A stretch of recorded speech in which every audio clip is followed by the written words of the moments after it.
This is the third installment in my developing theory that the Joseph Smith Mormon movement was an integral part of the political policies of the United States westward expansion, contrary to what the Utah Mormon Church wants you to believe, that Joseph Smith was from humble origin. In fact, the Smith family were from wealthy Puritan English Covenanters, had long fought against the British during the Indian and Revolutionary Wars. So too the Lucy Mack's family were wealthy Jewish international shippers who intermarried with Native Americans. General Mack, an uncle to Lucy, was a well-respected ship's captain who fought against the British in the Revolutionary War.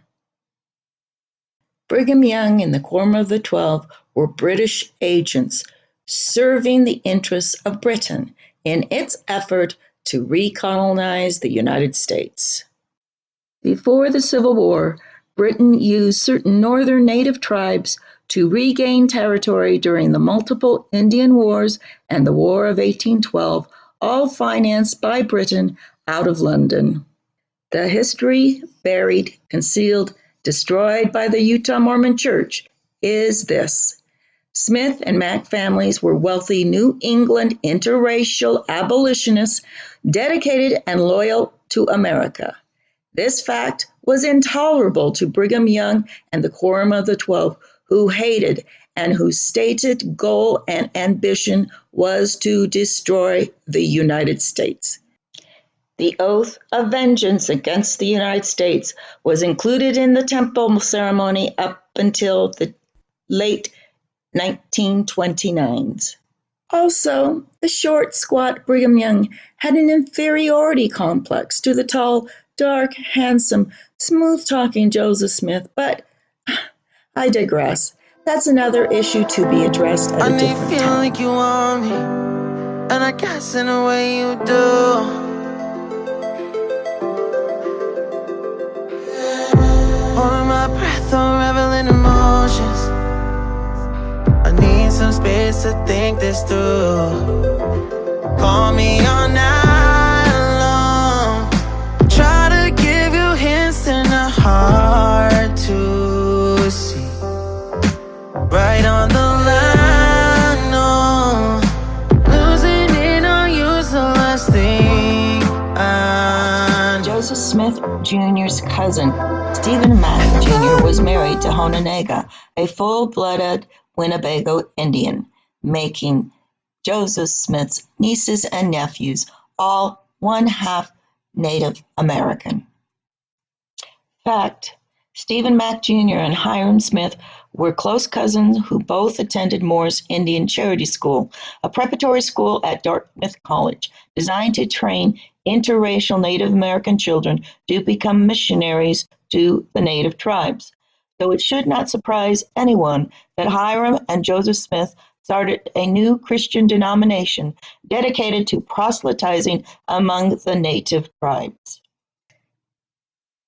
Fact, Joseph Smith and Lucy Smith families came from what can be called American royalty.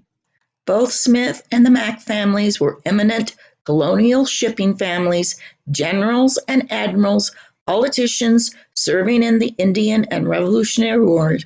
Samuel Smith Jr. was a famous sea captain. General Mack, Lucy's uncle, was an eminent sea captain serving in the Revolutionary War and granted the trading charter, owning his own ship with routes from Barbados, Salem, and Liverpool, a profitable shipping route, trading in that liquid gold called rum.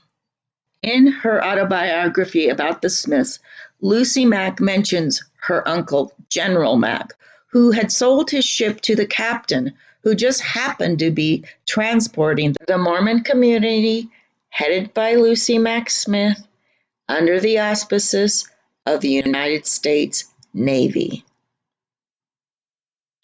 Cha-ching! Lucy Mack Smith's well-connected family and Mormon communities were being escorted to the West by the United States government.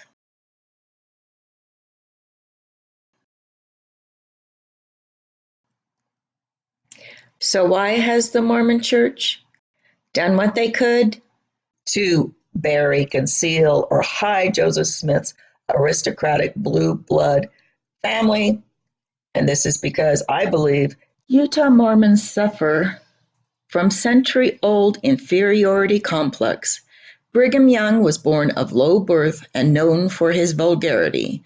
He was threatened by the blue-blooded Smith and Mack families. But of course, the primary reason the Utah Mormon Church would want to bury, conceal, or ignore the blue-blooded bloodlines of the Smith and Mack families is because they want to conceal their complicity in the assassination and cold-blooded murder of Hiram and Joseph Smith.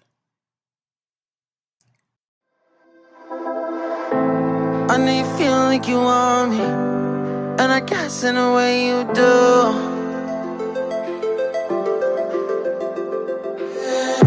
Holding my breath, unraveling emotions. I need some space to think this through. Call me all night long.